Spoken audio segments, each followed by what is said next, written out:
Doc Rich back at it again, baby. And we got Eminem speaks about writing rap then and now series. That's what we're going to be checking out today.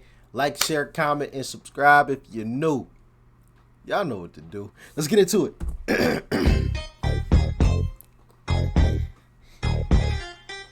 I don't consider myself insane. I don't consider, you know what I'm saying? I don't walk around like, like a fucking lunatic. I consider myself day to day an average person, like, pretty normal.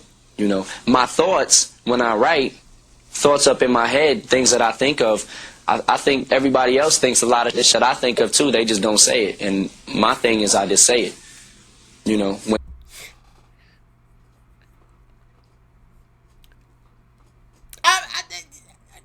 I mean, you can't argue with that too much. A lot of the stuff he says, I'm sure a lot of people do think about. They just don't verbalize it, and he just verbalizes it. Yep. All right. I can't argue with that. when thoughts get in my head, I just write them down. I think I might think a little bit different than the average person. But, like, how I act and how I dress and how I carry myself, I feel it's normal. You know what I'm saying? Like, I don't have the rage anymore that I used to have, but I still have the exact same passion. Sometimes it doesn't always come out the right way. You know what I'm saying? Sometimes it's just like, oh, what the fuck is that? And then we'll take a pause, man. You know what I'm saying? Like, who are you? Like, I don't know who I'm competing with, but I just want to be. There's a lot of great rappers. There's a lot of great artists. There's a lot of great rappers coming up in this generation now that it's like, I'm watching it and I'm loving it, and just the competitive spirit in me wants to keep up with the best of the best. I was always in. And that's what separates the good from the great. He's constantly trying to level himself up. He's not satisfied with what he's previously done.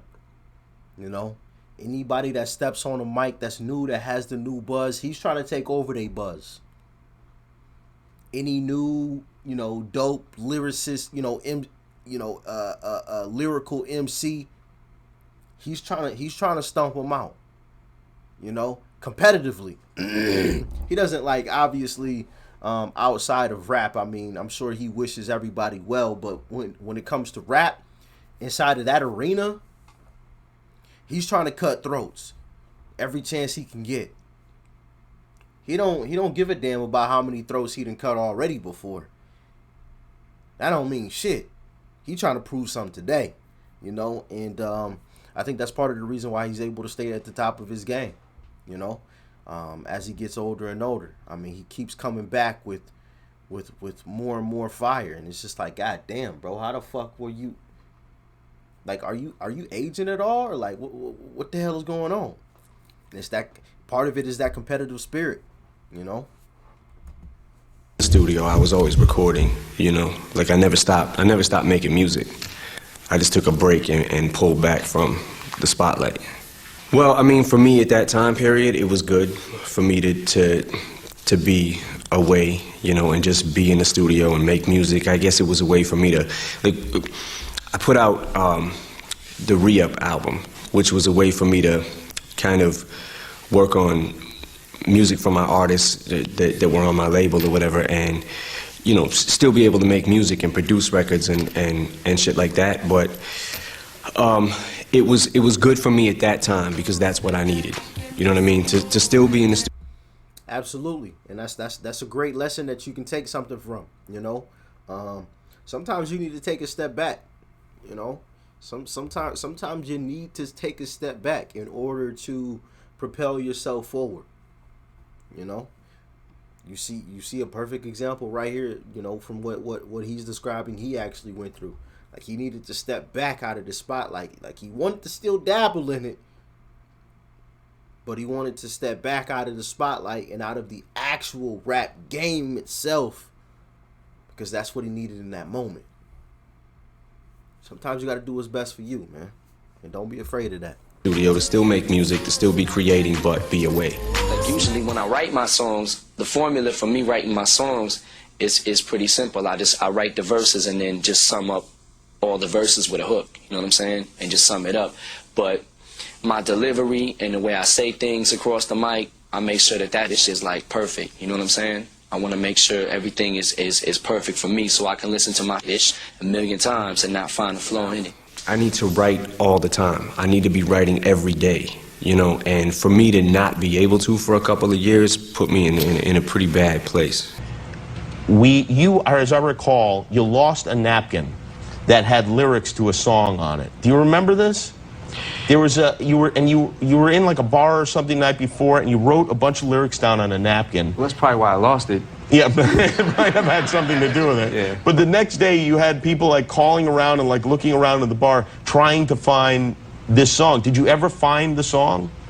I don't know. I don't think I did. You don't remember? No, I lost a notebook one time. Like years ago, I lost a Britney Spears notebook, and it had lyrics to the Marshall Mathers LP. Were like it had like 5 or 6 songs in it, and I lost it, and I never got it back. Hey, were you able like to all them ideas were, some of them I remembered, but man, most of them were gone. Really? Wow. Yeah, never got it back. I know there was like other things that people were putting Britney Spears notebooks like with fake, you know, lyrics in it and stuff like that on the internet or whatever, but I never found it, man. You never found it? No. Wow, that's crazy. So hey, which one of y'all motherfuckers is secretly hoarding that notebook?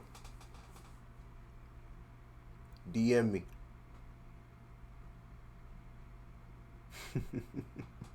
Cause you know my slogan. Send your boy the care package. You know what I'm saying? Hey. Come on, man. Sharing is caring, baby. We can split it 50-50. I can hit up M and say, look what I got, brother. 100 mil. He'll probably look at me like I was stupid as shit. The fuck? I give you $20 for it. songs that just got lost completely because of Britney Spears. Well, no, I guess we can't really blame her for this. Well, that'll be quite the collector's piece right there. The fucking notebooks. All the notebooks and napkins and sticky notes and everything else, you know, blank envelopes that M wrote on to try to remember his ideas. Just to sit back one day and just to read through all of them, just to discover lyrics that you ain't never fucking heard before in any song. God damn, why ain't he used that fucking line? Shit. You know what I'm saying? He actually keeps them in boxes. So you store stuff in just boxes like this? Yes. Inside are hundreds of scraps of paper on which he's obsessively scrawled down words and phrases. Pen to paper because something about, for me, I can keep ideas on my phone too, but something about the pen and paper to me is better just because I can look at all my ideas and I can see them at once. You know what I'm saying? Like I don't feel like, oh man, what was that thing I said that one day? Shit. And scroll, oh fuck. You know what I'm saying? Like you're sitting there for 2 hours. Oh, what was? I definitely feel it because I'm that type of person too. Like if I'm, for example, if I got to do some research on something, like I'm not like putting notes in my phone. I'm usually writing it down with a pen and paper because like he said, like I feel him. Like it's something about like actually being able to like see it versus trying to scroll and find it. That, you know, like obviously, yeah, we can keep our phone with us all the time and we can have it, but I don't know. It's just something that I definitely prefer doing, writing it down personally. Y'all let me know in the comment section. Do y'all feel that way? Or do y'all just jot it down on your phone? Which is cool, you know what I'm saying? To each his own. There's nothing wrong with using a phone. Just my personal preference. Whenever I'm doing something that I need to remember or anything, the phone isn't what I usually run to. Usually the pen and paper, which is why y'all see I got a pen and I got some paper. Got a notebook right here, you know what I'm saying? Keep it close, you know what I mean? Y'all thought I was bullshitting, man. He lying like a motherfucker to try to make it sound like no, like legit, pen and paper right there. It's there at all times, you know what I'm saying? So if I'm ever like I said, researching something, for example, boom, write it down. All right, note right there. Okay, yeah. You know, and obviously I do my research on my phone. You know, whenever I'm researching. Like for example, PC monitors. You know what I'm saying? Like I said, we getting a new setup here soon, hopefully soon. So I was researching PC monitors. So I was jotting down, you know, different monitors, prices, and things that I need to look for in the monitors. You know what I mean, and all that kind of stuff. So it's just something about the paper, man. Pen and paper. Wait, I remember the phrase, but what I used to rhyme with it.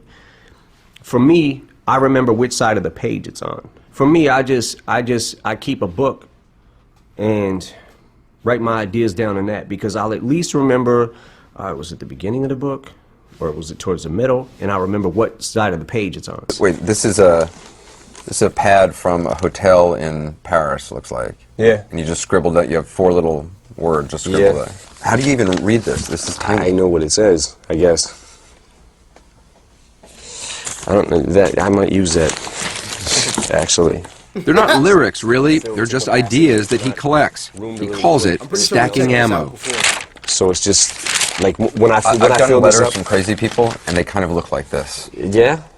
Sometimes, yeah. Either all in capital letters or sort of scrawled on pages like this. Yeah. Well, that's probably because I'm crazy. When I get ideas, I might get a track sent to me. Somebody might do a beat. And I hear the beat, and it's like, oh shit, I like this beat, but none of my ideas I got already are gonna go to this, so I need to make new ones. One of the things that's happened to me over the years is rapping gets harder, but rhyming gets easier, if that makes any sense. Rhyming gets easier because when I think of a couple phrases or whatever it is, I think of so much shit that rhymes with it, you know, and connecting the syllables and all, doing all that, like, but by the time it's all said and done, is this different than anything I've done? But when I say rapping gets harder, is because the further along you get in your career, there's less places to go that you haven't been. I've scribbled out many of.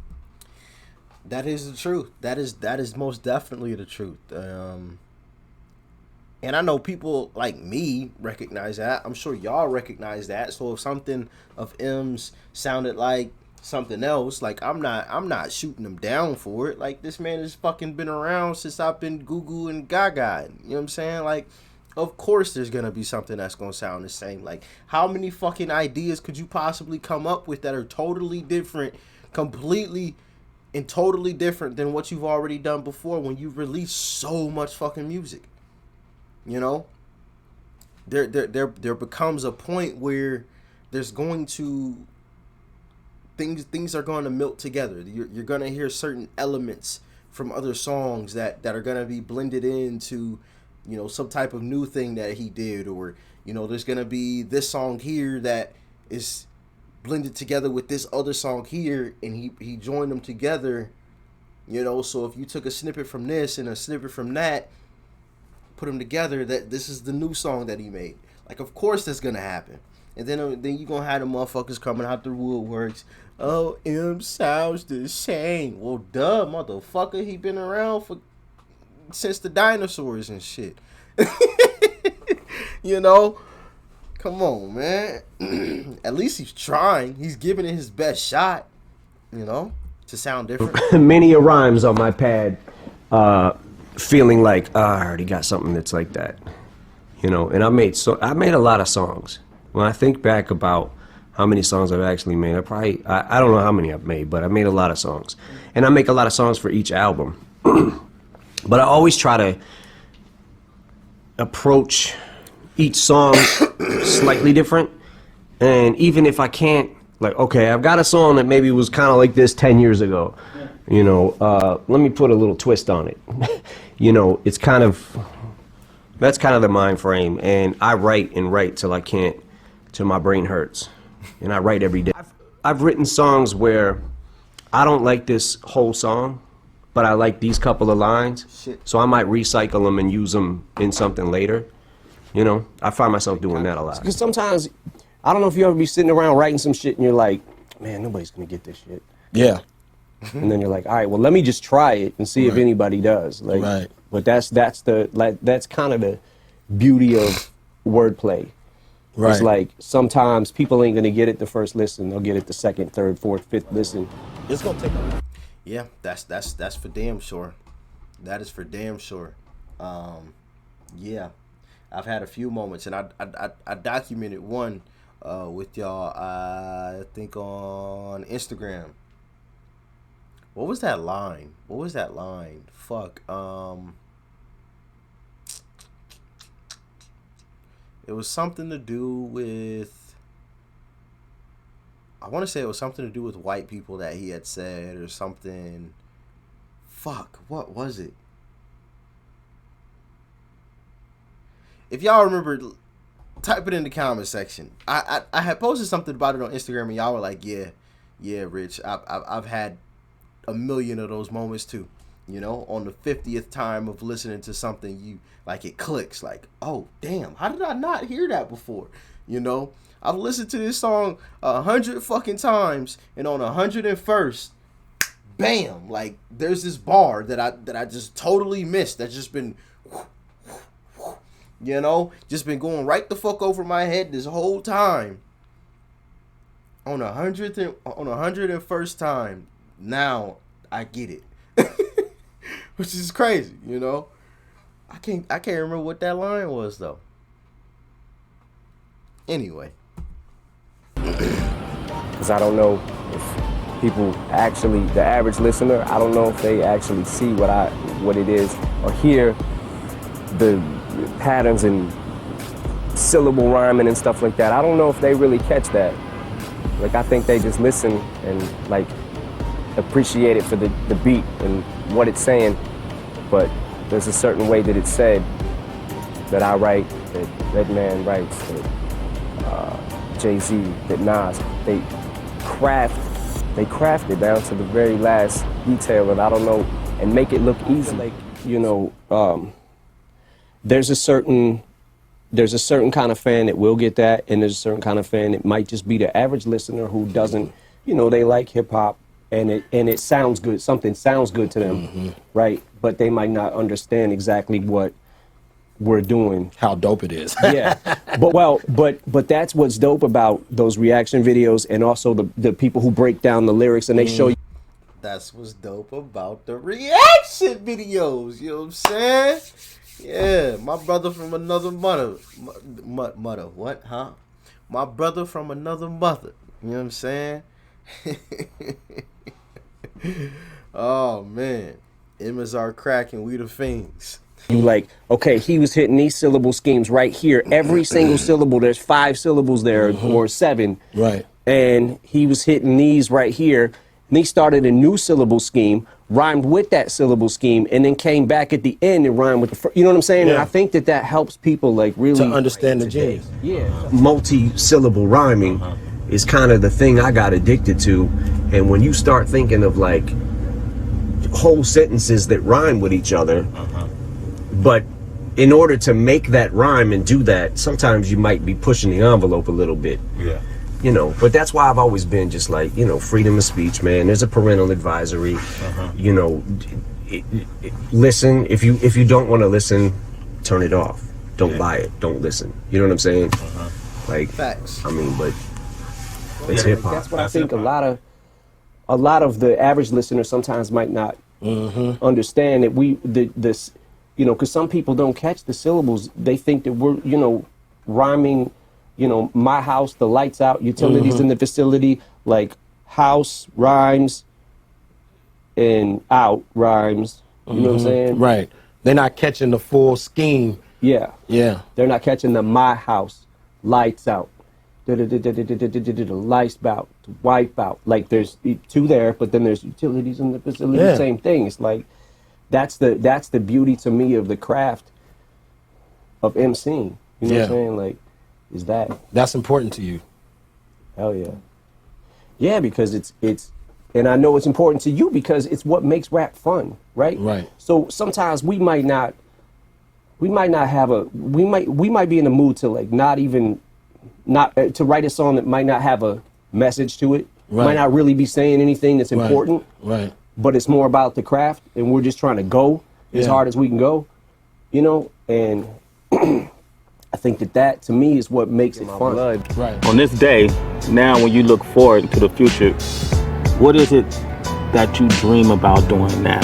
What do you aspire to do? Basically, just keep hip hop moving, man. Just keep it, you know, after me, after Young M with the big ass white tee. the 50, you know what I'm saying? Like this, build for the next generation of hip hop. Just make it keep expanding. Like, if my contribution to this game is that 40-some-year-old person walking up to me saying, "Yo, you made me like hip hop."